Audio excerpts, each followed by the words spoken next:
Hello students, welcome back to the channel. आज हम इस वीडियो में class 12th mathematics exercise 1.2 relations and functions का क्वेश्चन नंबर 10 देखने वाले हैं। क्वेश्चन नंबर 10 क्या दिया है? Let a is equals to r-3 and b set equals to r-1।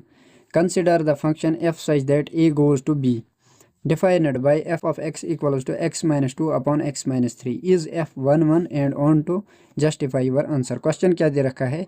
यहाँ पर लेट कर लो सेट ए जो है वो रियल नंबर्स का दिया गया है। रियल नंबर्स में हमें यहाँ पर 3 को बाहर निकालना है रियल नंबर्स में, तो वो हमें सेट ए दे रखा है। इसी तरीके से बी सेट जो दे रखा है रियल नंबर्स का वो भी है, लेकिन उसमें 1 नहीं होना चाहिए। रियल नंबर से 1 बाहर निकालो, बाकी सारे के सारे नंबर्स रहने दो, तो ये हमारा बी सेट है। यहाँ पे consider the function f such that a goes to b. यहाँ पर हमें कंसिडर करना है फंक्शन को। फंक्शन जो है ए टू बी है, मतलब फंक्शन ए का जो फंक्शन है बी के साथ। डिफाइनड बाय फंक्शन को इस तरीके से डिफाइन किया गया है। कह रहा है इज एफ 1 क्या फंक्शन जो है वो 1 होगा एंड ऑन टू, क्या फंक्शन 1 एंड ऑन टू होगा जस्टिफाई योर आंसर। हमें यहाँ पर जस्टिफिकेशन भी करना है। तो चलो इसका सोल्यूशन देख लेते हैं। इंपॉर्टेंट क्वेश्चन है, अच्छे से समझ लेना। सोल्यूशन इसका देख लेते हैं।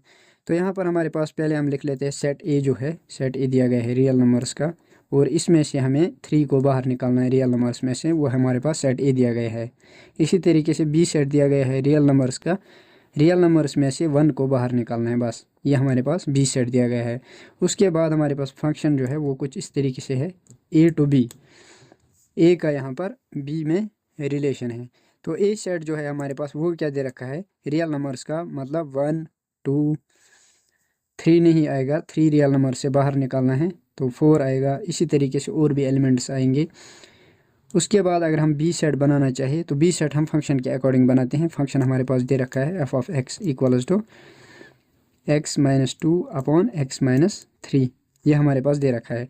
तो अगर हम यहाँ पर फंक्शन में 1 वैल्यू पुट करें तो यहाँ पर 1 पुट करने पर, x की जगह पर 1 पुट करने पर 1-2 अपॉन में x की जगह पर 1 पुट करने पर 1-3, यहाँ पर रिजल्ट मिलेगा -1 अपॉन -2। माइनस माइनस कैंसिल हो जाएगा तो 1/2 यहाँ पर रिजल्ट मिलेगा।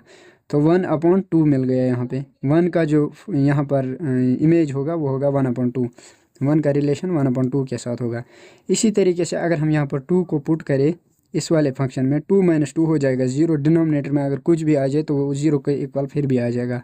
तो 2 का रिलेशन यहाँ पर 0 के साथ। इसी तरीके से अगर हम यहाँ पर x की जगह पर 4 पुट करते हैं तो देखो यहाँ पर अगर हम 4 पुट करते हैं 4-2 अपॉन में 4-3, 4-2 अपॉन 4-3, तो यहाँ पर हमारे पास 2/1 आ जाएगा। तो ये इक्वल टू आ जाएगा 2 के। तो यहाँ पर हमारे पास 4 का जो यहाँ पर रिलेशन होगा वो होगा 2 के साथ।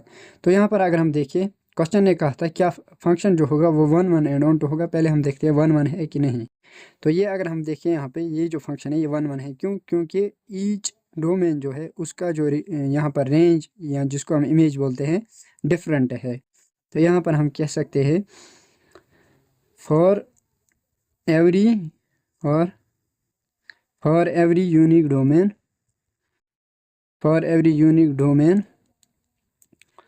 Range is unique. रेंज और इमेज कह सकते हो, range is unique, so range is unique, so it is 1 function, ये हमारा 1 फंक्शन कहलाएगा। उसके बाद हम आते हैं जस्टिफिकेशन पर। इसका जस्टिफाई करते हैं आंसर। जस्टिफिकेशन हम किस तरीके से कर सकते हैं? एनसीईआरटी में हमारे पास जस्टिफाई किस तरीके से करते थे, हमारे पास और एक कंडीशन होती थी f of x equal to f of y, इस तरीके से। और यहाँ पर x इक्वल टू होना चाहिए y के, तो उसको हम 1 बोलते थे, 1 फंक्शन बोलते थे। और दूसरी कंडीशन होती थी f of x is not equal to f of y, x is not equal to y. तो यहाँ पर हम और एक फंक्शन यूज़ करेंगे दूसरा। इसको आप मतलब चेंज करके इस तरीके से भी लिख सकते हो इस वाले कंडीशन को, इस तरीके से f of x1 equal to f of x2, f of y की जगह पर x2। तो x1 इक्वल टू आना चाहिए हमारा x2 के, तो वो भी हमारा 1 कहलाएगा। तो यहाँ पर हम इसी को यूज़ करेंगे। तो अगर हम यहाँ पर देखें तो हमारे पास अगर f of x1 equal to हो एफ ऑफ x2 के, इस तरीके से। तो हमारे पास जो रिजल्ट आना चाहिए वो x1 इक्वल टू x2 आना चाहिए। तो चलिए देखते हैं f ऑफ x1 अगर हम देखें तो फंक्शन इस तरीके से दिया है। तो यहाँ पर कुछ नहीं करना, आपको x की जगह पर x1 लिख लेना है -2 अपॉन x की जगह पर x1 -3 equals f of x2 की जगह पर यहाँ पे 2 लगाना है x के साथ, x2 -2 अपॉन में x2 -3 इस तरीके से। अब यहाँ पे क्रॉस मल्टीप्लिकेशन कर दो दोनों साइड, तो हमारे पास रिजल्ट क्या मिलेगा, इसका मल्टीप्लिकेशन इसके साथ तो यहाँ पर मिलेगा हमको x1 x2, इसका मल्टीप्लिकेशन 3 के साथ तो माइनस का 3x1 मिलेगा। इसी तरीके से इसका यहाँ पर अब मल्टीप्लाई हो जाएगा माइनस का 2 का x2 के साथ तो माइनस का 2x2 मिलेगा। और यहाँ पर माइनस माइनस हो जाएगा प्लस, 2 3 ज़ार हो जाएगा 6 इक्वल टू में यहाँ पर आ जाएगा इसका, यहाँ पर इसके साथ मल्टीप्लाई करेंगे तो यहाँ पर x1 x2 आ जाएगा, माइनस में यहाँ पर 2x1 आ जाएगा। देखो किस तरीके से इसका इसके साथ मल्टीप्लाई किया, इसका इसके साथ मल्टीप्लाई किया जाएगा तो यहाँ पर ये मिला हमको। उसके बाद -3 का इसके साथ करेंगे तो माइनस का 3x2 मिलेगा, -3 का इसके साथ करेंगे तो माइनस माइनस हो जाएगा प्लस, और 3 2 ज़ार हो जाएगा 6। अगर हम इस 6 को उधर भेजें तो यहाँ पर ये नेगेटिव हो जाएगा, तो ये आपस में कैंसिल आउट हो जाएंगे। इसी तरीके से अगर हम इसको यहाँ भेजें तो ये आपस में कैंसिल आउट हो जाएंगे। तो यहाँ पर हमें क्या मिला, यहाँ पर हमें माइनस का 3x1 minus 2x2 equals to मिला -2x1 माइनस 3x2। अब हम यहाँ पर x2 वालों को एक साइड और x1 वालों को एक साइड रख लेते हैं। तो अब हम यहाँ पर क्या है हमारे पास, x1 वाले यहाँ पर है तो हम यहाँ पर x2 वालों को इधर भेज देते हैं। देखो -3x2 जो है इसको हम यहाँ भेजेंगे इस साइड, तो ये पॉजिटिव 3x2 हो जाएगा, और माइनस का 2x2 यहीं पर रहने देते हैं इक्वल्स टू, इसको यहाँ पर इधर भेज दे तो यहाँ पे ये 3x1 पॉजिटिव हो जाएगा और ये negative 2x1 as it is रहेगा। तो यहाँ पर x2 वाले जो है वो इक्वल टू है x1 इक्वल है x1 के इक्वल। तो यहाँ पर x2 इक्वल है x1 के, तो यहाँ पर हम ये लिख सकते हैं x2 जो है वो इक्वल है x1 के। तो यहाँ पे ये वाली कंडीशन आ गई हमारे पास, तो यहाँ पर हम लिख सकते हैं सो इट इज़ 1 1 फंक्शन, ये 1 1 फंक्शन होगा। इसी तरीके से आप हर जगह पे चेक कर सकते हो, अगर आपको क्वेश्चन में बोला गया होगा जस्टिफाई करो तो आप इसी तरीके से यहाँ पर a को f ऑफ x1 मानो, a को f ऑफ x2 मानो, जो फंक्शन दिया गया है उसके साथ x1 x2 लगा के सोल्व आउट करो। आपको x1 इक्वल x2 अगर मिलता है तो वो 1 1 कहलाएगा, अगर नहीं मिलता है तो वो वहाँ पर 1 1 नहीं कहलाएगा। अब हम यहाँ पे देखते हैं ऑन टू के लिए चेक करेंगे। अब ऑन टू के लिए, अब यहाँ पे हम ऑन टू के लिए देखते हैं। ऑन टू के लिए क्या होता था हमारे पास, रेंज हमारे पास इक्वल होनी चाहिए कोडोमेन के, range is equals to codomain. Range अगर कोडोमेन के इक्वल है तो हम उसको ऑन टू बोलते थे। यहाँ पर अगर हम देखें रेंज जो है, क्या रेंज इक्वल है कोडोमेन के, तो यहाँ पर अगर हम देखें ऑन टू के लिए f of x equal to f of y होना चाहिए हमारे पास। यहाँ पर अगर हम देखें रेंज इक्वल टू होना चाहिए कोडोमेन के, तो यहाँ पर अगर हम देखें फंक्शन क्या है हमारे पास, इस तरीके से हमारे पास कोडोमेन दिया है 1/2 0 2 यहाँ पे दिया है। बी सेट जो दिया गया है वो रियल नंबर्स दिया गया है 1 के बगैर। तो यहाँ पर अगर हम देखें कोडोमेन में जो भी एलिमेंट्स हैं और रेंज में जो भी एलिमेंट्स आएंगे और भी यहाँ पे आएंगे तो वो जो है आपस में इक्वल है। तो यहाँ पर हम कह सकते हैं कि ये ऑन टू फंक्शन भी होगा। So it is onto function. अब हम यहाँ पर जस्टिफिकेशन देख लेते हैं। जस्टिफिकेशन के लिए हम क्या करते थे, f ऑफ x जो है वो इक्वल होना चाहिए y के।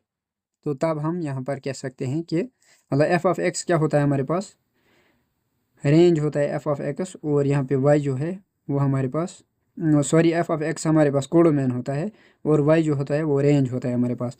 तो अब हम यहाँ पे देखते हैं फंक्शन क्या दे रखा है, f ऑफ x जो है वो इक्वल टू दे रखा है x-2 अपॉन x-3, क्वेश्चन में दे रखा है ये वाला। तो अब हम अगर यहाँ पर देखें तो f ऑफ x को हम यहाँ पर y के इक्वल है f ऑफ x, तो यहाँ पर हम y को इक्वल लिख सकते हैं x-2 अपॉन x-3। ये हम लिख सकते हैं। अब अगर हम यहाँ पर क्रॉस मल्टीप्लाई करने की कोशिश करें, इसको इधर भेजें तो ये यहाँ पे इसके साथ मल्टीप्लाई होगा वाई का एक्स के साथ, तो वाई एक्स मिलेगा माइनस में 3 के साथ, तो 3y equals to x minus to.